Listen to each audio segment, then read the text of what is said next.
Dinalaw naman ni Marcos ang lola ni Harold para kumustahin ang kalagayan nito. Sinabi naman na matanda na okay lang siya at ang pagtatanim ng mga bulaklak ang kanyang tanging libangan ngayon upang maibsan ang kanyang pangulila sa kanyang apo. At dito na nga sinabi ni Marcos sa lola ni Harold na buhay ang kanyang apo. Nandoon ito sa isla ngayon. Labis naman ang tuwang nararamdaman ng matanda matapos niyang malaman na buhay ang kanyang apo. Tinanong niya si Marcos kung kumusta ang kanyang apo doon. Ligtas ba ito? Nakakain ba ito ng mabuti? Ang sagot ni Marcos na maayos ang kalagayan ni Harold. May batang natulungan si Harold nung napalaban sila nung gabing yun sa isla. Ang pamilyang iyon ang kumupkop at nag-aalaga kay Harold ngayon. Bilang pasasalamat, huwag siyang mag-alala. Kunting tiis na lang makakasama na niya ulit si Harold. Pero sa ngayon mas ligtas ang buhay ni Harold doon kaysa dito.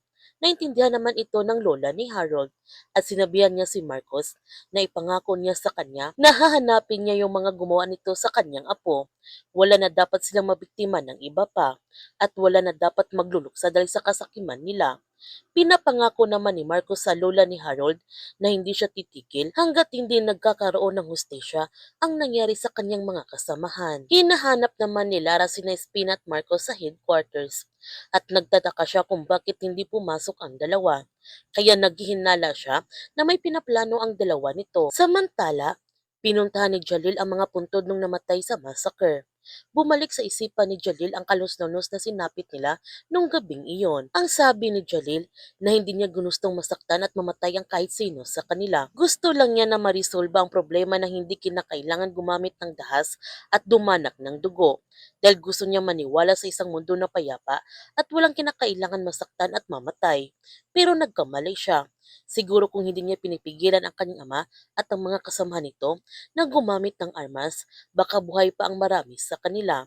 Hindi sana umabot sa ganito. Pagkatapos ni Jalil na bisitahin ang mga nakalibing niyang mga kababaryo, pinuntahan niya ang kanilang bahay at naalala naman ni Jalil ang mga masasayang alaala na kasama ang kanyang ama at si Jamila.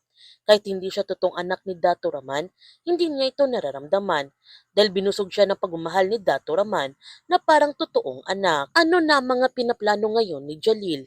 Yan ang ating abangan sa kapanapanabik ng mga tagpo sa The Blood versus Duty.